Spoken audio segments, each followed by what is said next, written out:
3 years ago, a 2007 Tacoma pulled into my bay with 280,000 miles on the odometer. The owner was a retired contractor who had spent his whole life hauling lumber, towing trailers, and driving it hard through dust, mud, and desert heat. The engine pulled strong. The transmission shifted clean.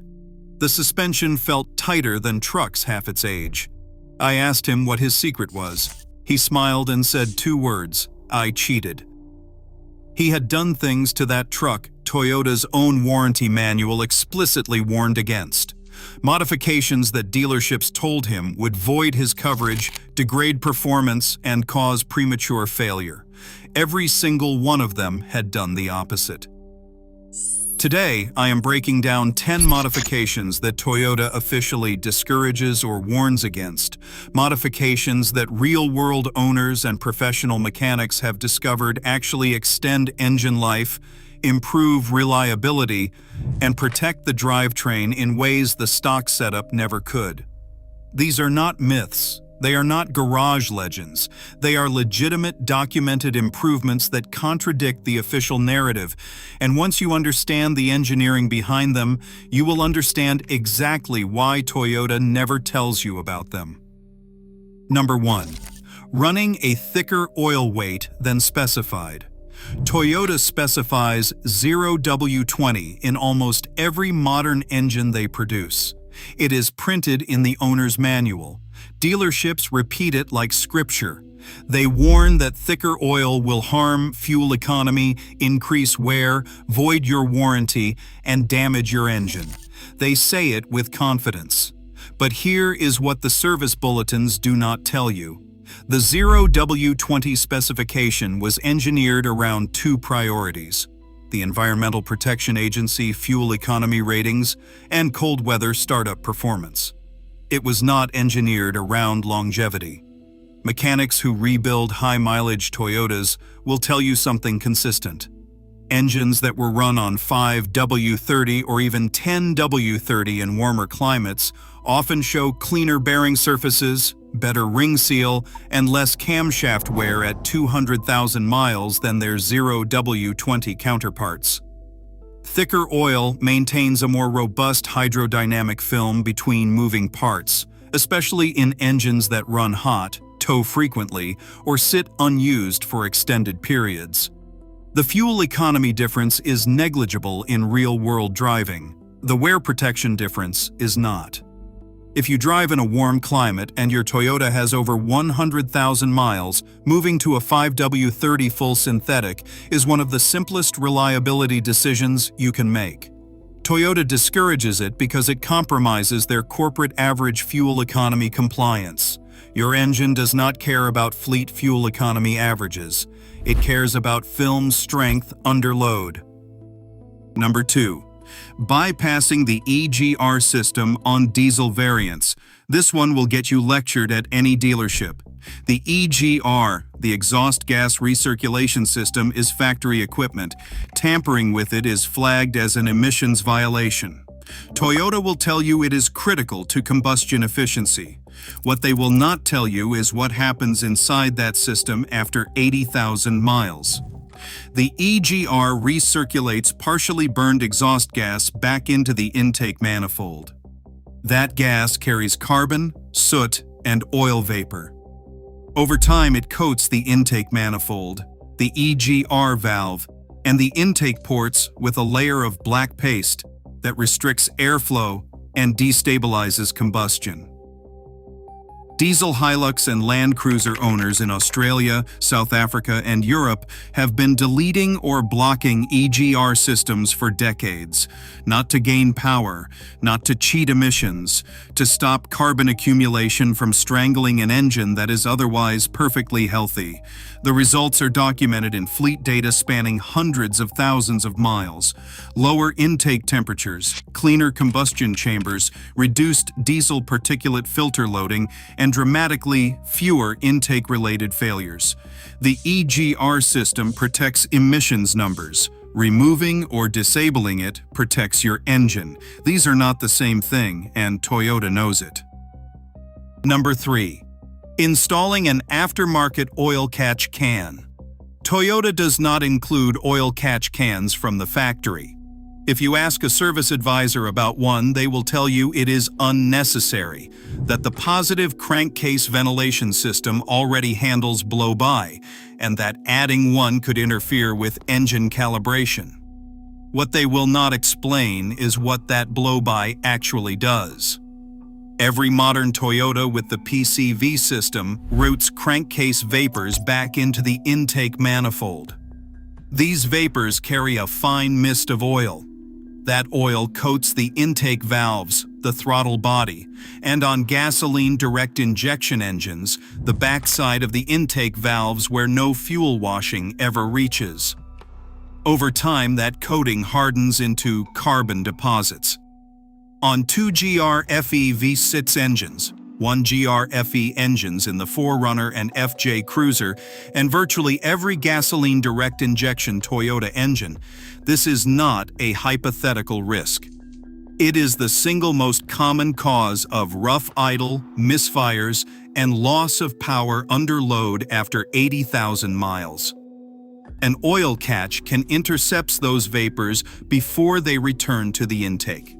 It collects the oil residue in a small reservoir you drain every oil change. The intake stays clean. The valves stay clean. Carbon never has the chance to build. Toyota discourages them because admitting the PCV system creates this problem is an admission that the factory design is incomplete. Owners who install catch cans on high-mileage Toyotas report intake valves that look almost new at 150,000 miles. That is not coincidence. Number 4. Converting an automatic gearbox to a manual transmission fluid. Toyota specifies WS fluid, world standard automatic transmission fluid, exclusively, and they strongly advise against using any substitute. Many owners have discovered that switching to a high-quality manual blend or to a compatible Dexron 6 fluid, when done correctly with a full drain and refill, results in smoother shifts, lower transmission temperatures, and extended service life. The reason is interesting. WS fluid was formulated partly to provide the friction characteristics that allow Toyota's 6 and 8-speed automatics to achieve their fuel economy ratings. But those friction modifiers degrade over time, and as WS fluid ages, it becomes inconsistent. Harsh shifts at cold startup, shudder during torque converter lockup, and hunting between gears are all classic WS fluid failure symptoms that Toyota often diagnoses as a mechanical problem requiring expensive rebuilds. Switching to a high-quality alternative at shorter change intervals, something Toyota also discourages by claiming WS fluid is a lifetime fill, eliminates this failure pattern almost entirely. Transmission rebuild shops that specialize in Toyota units will quietly confirm that the transmissions they never see are the ones that were never run on degraded WS fluid. Number 5. Upgrading the cooling system thermostat to a lower temperature unit. The factory thermostat on most Toyota engines opens between 80 and 82 degrees Celsius. This setting is optimized for fuel efficiency and emissions at the expense of thermal stress on internal components.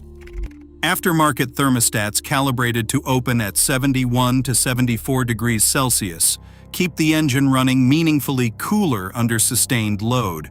This matters on tow vehicles, off-road machines, and any Toyota driven in hot climates.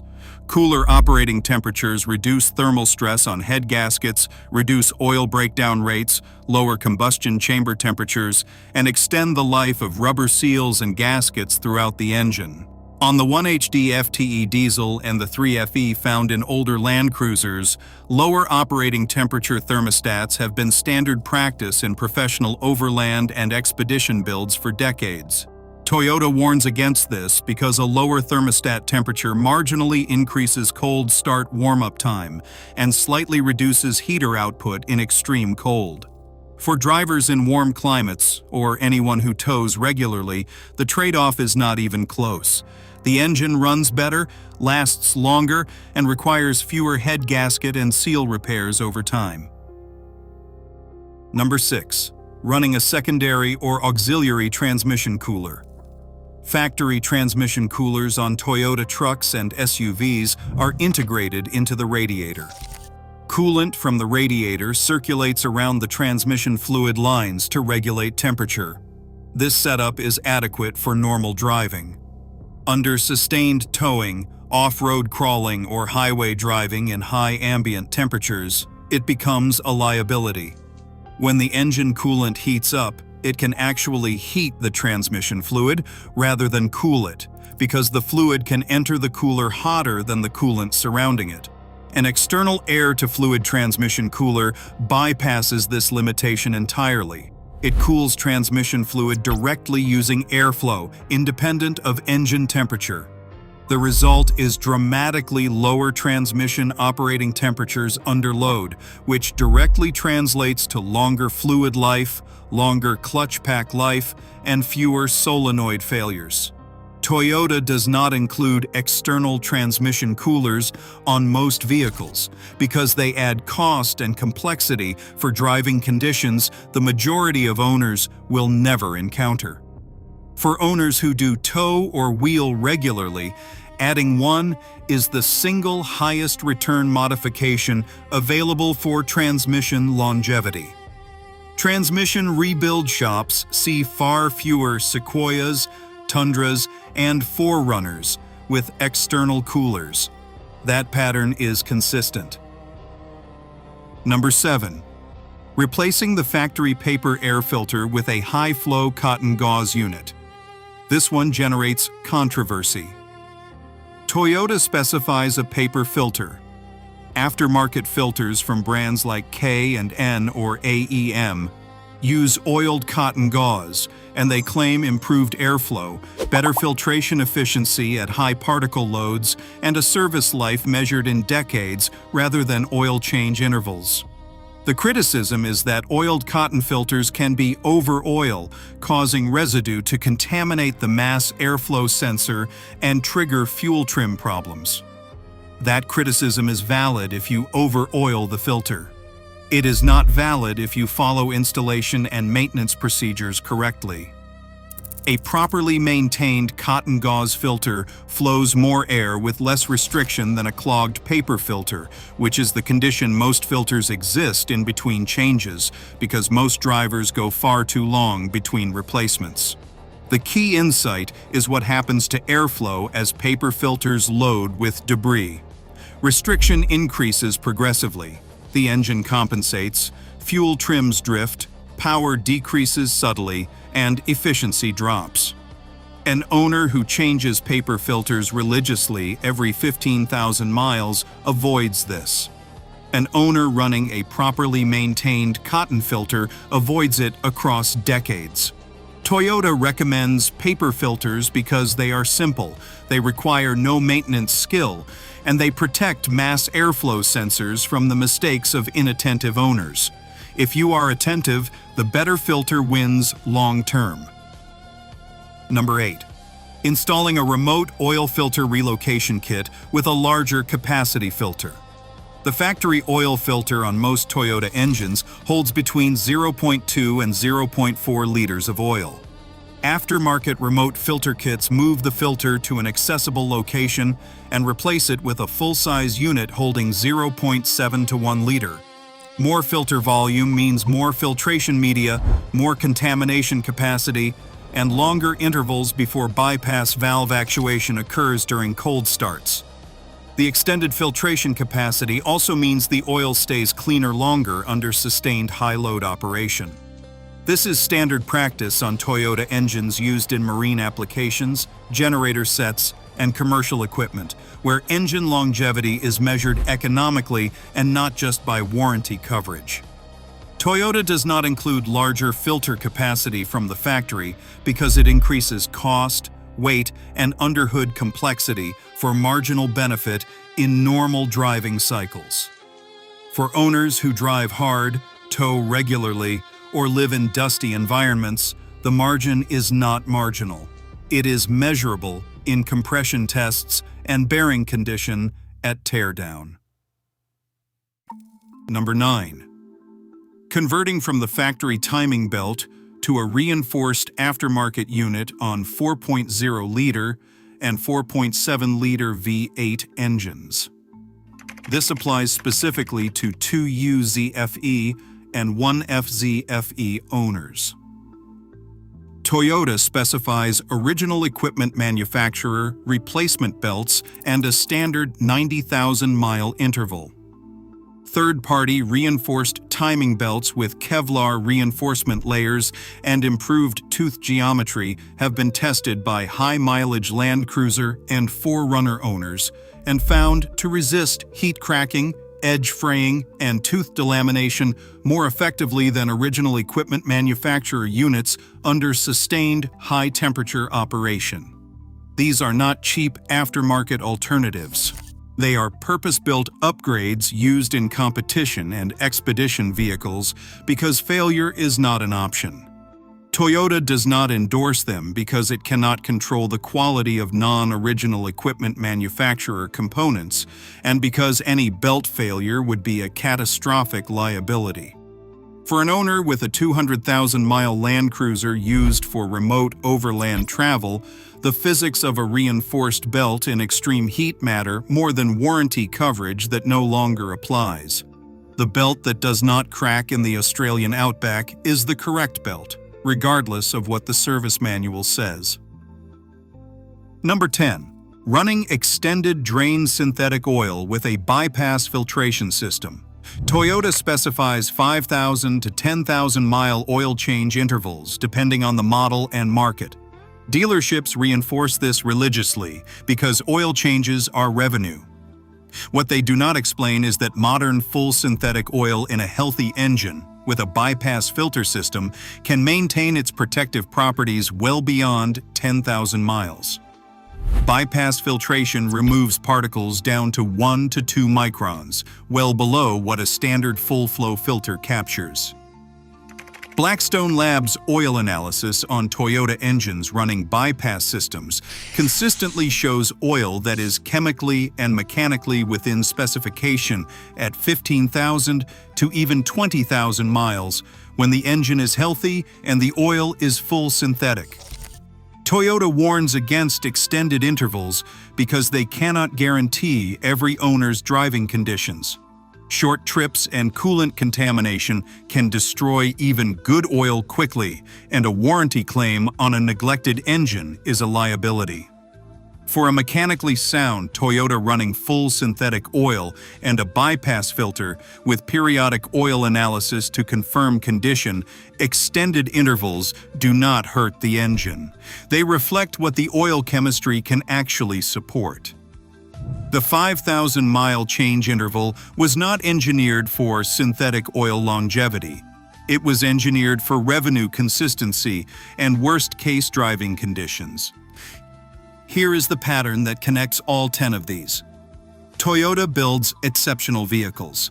Their engineering is among the best in the industry. But factory specifications are not optimized for maximum longevity. They are optimized for warranty cost management, regulatory compliance, fuel economy ratings, and build cost constraints. Every single one of these modifications exists in the space between what Toyota can officially recommend and what the engineering actually supports when you remove those constraints. The retired contractor with 280,000 miles on that Tacoma understood something most owners never learn. The manual is a floor, not a ceiling. Toyota set the minimum. What you do above it determines whether your truck becomes a legend or just another used vehicle with a warranty that expired years ago. Every light on every dash is not a death sentence. Every factory specification is not gospel. And every modification flagged as forbidden deserves one question before you dismiss it. Forbidden for whom? If this changed the way you think about what your Toyota can become, hit like so more owners see it. Subscribe if you want the kind of mechanical truth that dealerships have no financial incentive to give you. Drop in the comments which of these you have already done and what it did for your truck. Because the most expensive Toyota modification is not the one you add. It is the factory decision you never questioned until something broke.